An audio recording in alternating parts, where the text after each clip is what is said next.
We have spent the last few months building my Mark 1 Volkswagen Caddy to be the perfect show car. After I bought a crash-damaged Audi TT, it was time to get the engine swapped into the Caddy. So we did exactly that, and along the way there were some challenges. Nothing, but we got through them, and in the last video it was the first time you've seen me drive it. But that's just the tip of the iceberg. There's still so much more to do. We need to get the interior of the Caddy sorted so I don't have to use the crate as a seat anymore. So the interior is carpet, dashboard, seats and a couple other bits. I can't wait to show you guys what colour headliner I went for, but I'll show you later in the episode. But the first job to do is get all of the wires in place so they can fit securely underneath the carpet. First, I lift up the sound barrier so the cable can lay flat underneath it. This helps keep everything neat and tidy. Next, I place the wire in the position I want it and tape it down to the body. Taping the wire to the body will stop it from moving around underneath the carpet. Taping the wire also provides a layer of protection, preventing the wire's outer shield from wearing away due to vibrations and movement.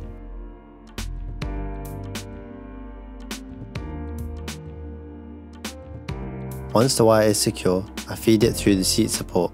There is a small gap in the transmission tunnel which allows me to get the wire from the driver's side to the passenger side, but still keeping it neat. After feeding it through the seat support, I realised the cable might get damaged on the edge, so I put some thick heat shrink around the cable and then fed it back through. So I've got all of the wires and the windscreen pipe into place now, and I've mounted the ECU next to the fuse box over here, just so it's out of the way and won't get damaged. The next thing that was meant to go in was the carpet, but I'm still waiting for it to get delivered, so we'll come back to that later on. So we can move on to putting the headliner in. It seems like I may have got a little bit ahead of myself and put the windows in a little bit too early. The reason I need to take the windows out is the headliner wraps around the edges over here, and the same for the rear. So let me call in some reinforcement and get the windows out. First, the front windscreen. We're using every trim tool we could find to carefully push the rubber seal. Once the rubber seal was folded over the edge of the car, the window popped forward nicely. With a bit of teamwork, we lifted the window up and out of the car safely. Next up, the rear window. The process is quite similar to the front, but we found it easier to fold the bottom of the seal instead of the top. Having my dad here made a huge difference. It's a delicate job and I definitely didn't want the window to fall out and smash. With his help, we managed to remove it without any issues. To get the new headliner in, we need these rods from the old one. They're a little bit rusty, so I'm just going to give them a little bit of a clean up so they won't ruin the new material. Now, here's the headliner I chose. It's a cream suede, which I think will look great with the car's colour. The deluxe kit includes two B pillar trims for inside the cab, material to cover the A pillars and the headliner itself, and a couple other bits. The new headliner comes a little larger than it needs to be, so I need to slit the loops where the rods go in. This will let the rods poke out the edges, giving the headliner a slight curve at the sides when it's fitted. I used the old headliner as a guide to see how much to cut. The next step is to insert the freshly painted rods, ensuring they are perfectly centered, so when it goes into the car, it's not out of line. Next, there are two clips on each side that need to be installed. These clips secure the headliner into place and ensure there's proper tension between the sections. We could then start installing the headliner, beginning with hooking the rods at the front to create the bow of the material. Next, we moved on to the middle section, adjusting the rods forward or back to smooth out any creases. Finally, we attached the rear section to complete the installation. So the headliner is installed in the right place now. To secure it to the roof, it needs to be folded over the edge and glued. So I bought some contact adhesive to glue it all down. I've also got some of these handy clips so I can hold it into place while it dries. Now that the headliner is positioned correctly, we need to perform a test fit. While I pulled the material, my dad used clips to secure it into place. We started at the front and worked our way around the car. As we progressed, you can see how the creases began to disappear.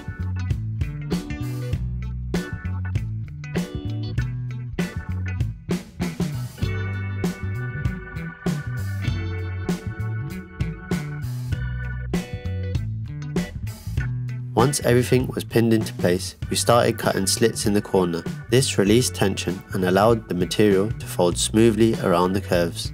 Where the headliner joins the A-pillar, it really demonstrates how cutting slits into the material helps work out the creases and makes it fit much better.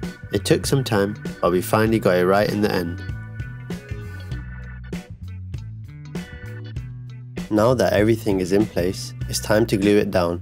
I peeled off the backing from the material where it would fold over the window edge. The backing was quite thick and I was worried it might prevent the window from sealing correctly. I used contact adhesive, applying a coat to both surfaces. Once tacky, I joined them together and reattached the clips. The clips not only hold the material into place, but it also mimics the effect of the window seal being applied. I proceeded to repeat the same process on all sides. Even though we had already performed the test fit, when the glue was applied, if the two surfaces touched, they instantly stuck together. Therefore, it was crucial to make sure I was precise when pulling and folding over the edge. The final pieces to install were the A-pillar sections, which were relatively easier to fit. I applied a bit of glue on each side and then secured them into place. And that's the headliner all glued in and into place. And look at it, I think I went for the right colour. So the next step is for me to trim all of the edges off and make sure that it's all secure and glued down properly, and then I can start to put the front and the rear windscreen back in. To trim the excess material from the edges, I used a razor blade with tape on the tip to prevent scratching the paint. I made sure to keep the blade away from the paint surface as I worked. Once everything was trimmed neatly, the windscreen could go back in. I used the classic method to install the windscreen by inserting a wire into the seal. Once the window seal was against the surface, I pulled the wire from the inside, allowing the rubber to fold over and secure the window into place. I've just realised that I still have to put these pillar trims on. So I've temporarily clipped this one into place, but after taking a look at it, they also fold over the lip. So it needs to go in before the window. And another problem is I'm not too sure if the bottom has to sit under or over the carpet. So let's find out. Thanks to Heritage Parts Centre, we got our hands on a carpet for the Caddy.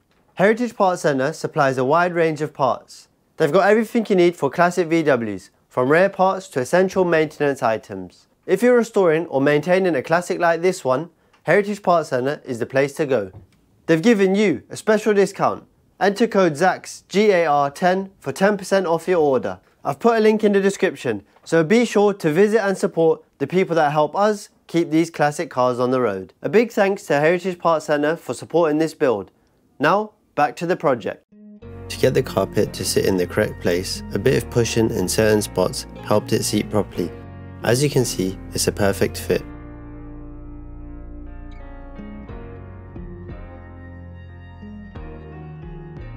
Next up is gluing it in place. I'm using some upholstery glue in a spray can, which works just like contact adhesive. Spray it on both surfaces, leave it until tacky, and then it's ready to stick down.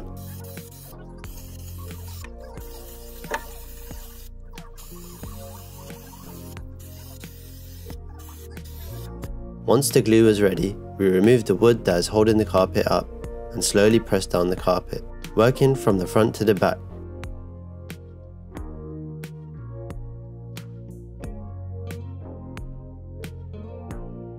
Then I focused on gluing down both sides, making sure to avoid getting any spray on the fresh carpet. If you've made it this far into the video, chances are you're enjoying it.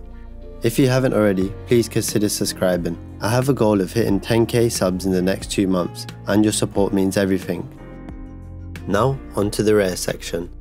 First we cut a hole for the battery cables to come through. Then we followed the same procedure as the front half, adjusting the carpet into place and gluing it down.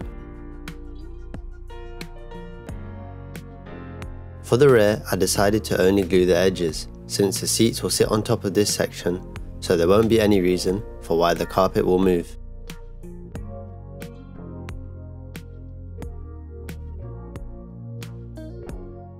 Some of you might have noticed these bits of wood and studs on the rear. I want to put a battery on that side and a sound system on this side, so I needed something for it to mount to. So I've made up a panel for the rear, which can be secured using them studs and some nuts. And I've got some carpet to cover it in so it's all one colour.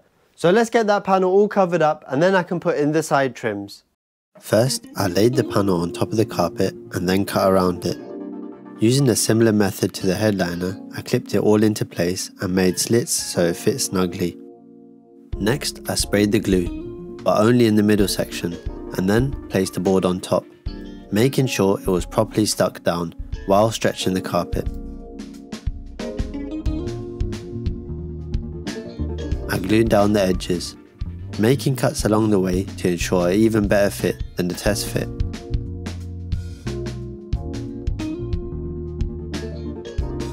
Once it was all covered, I secured it into the car using some domed nuts.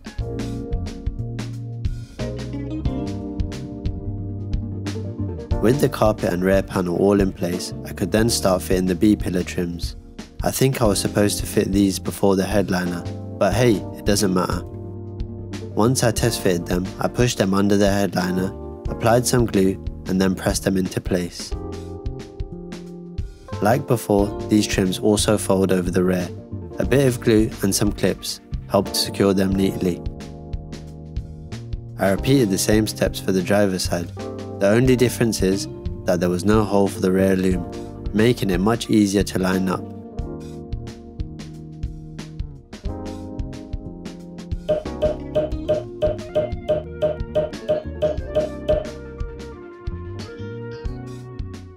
We're actually making so much progress. I never thought I'd see the day the interior goes back into the Caddy. Now all of that is sorted, I can start putting the dashboard in. There's an air duct for the vents that need to go in place first. I've given the dashboard and the trims that go with it a little bit of a clean up, and it's come up quite nice. So let's get it in. The first thing to go on is the duct for the passenger side air vent. Unfortunately, I couldn't fit the driver's side duct because the hydraulic clutch conversion is in the way. Next, I installed the dashboard, making sure the clips on the rear align with the body. I had to wiggle it a bit to line it up correctly, but once it was in place, I tightened the bolts on each side to secure it.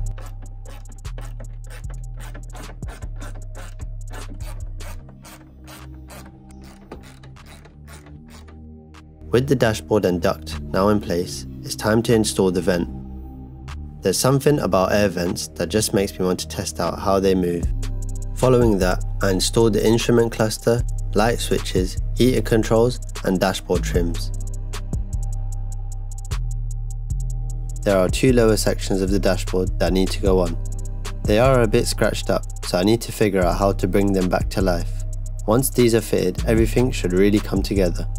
The last thing to do is give the dashboard a good wipe down. Honestly, I never thought I'd get this far in the build. It's been a long journey, but seeing it all come together reminds me of why I started the project in the first place. I just want to give a huge thank you to everybody watching me on this journey. Your support keeps me going.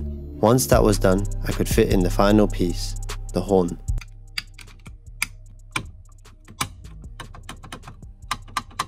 Look at the interior, it's really coming together nicely. I'm thinking to leave this rear section exposed so it still feels a little bit classic inside. There are still a few bits that need to go back on, but I need to find them as the interior has been out for such a long time. And I managed to find some seats, but there's still one more important task that we need to complete before I show you them. And that is fitting the rear windscreen, so let's get to it. Now let's start by removing the clips that are holding the edge of the headliner. This will give us the space we need to properly fit the window. Next, my dad carefully places the window into position. It's important to get it aligned correctly from the beginning to avoid any issues with leaks later on. We both take a moment to ensure the window is perfectly lined up. Alignment is key for a good seal and proper fit. Once everything looks good, I head back inside the car to pull the string I inserted earlier between the seal. This will help the seal flip over the edge and hold the window securely in place. As the window is now in place, we make sure it sits properly. We give the window a firm push to make sure it's seated correctly, ensuring there's no gaps and the seal is tight. Before we move on to the seats, I thought it would be a good idea to give the carpet a quick hoover. And now, for the moment you've all been waiting for, the seats. I found a pair of Recaros that should complement the interior nicely.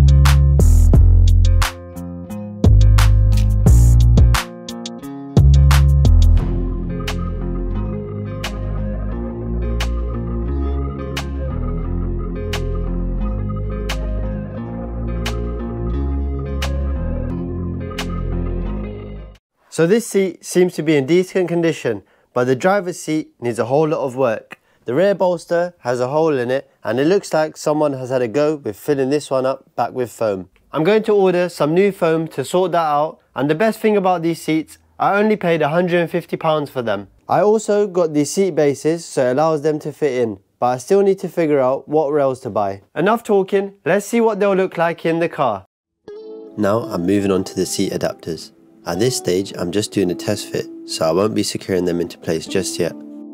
I carefully position the seat adapters to see how they will align with the existing mounting points. Next, I place the seats on top of the adapters. This will give me a good idea of how they will look once they're fully installed.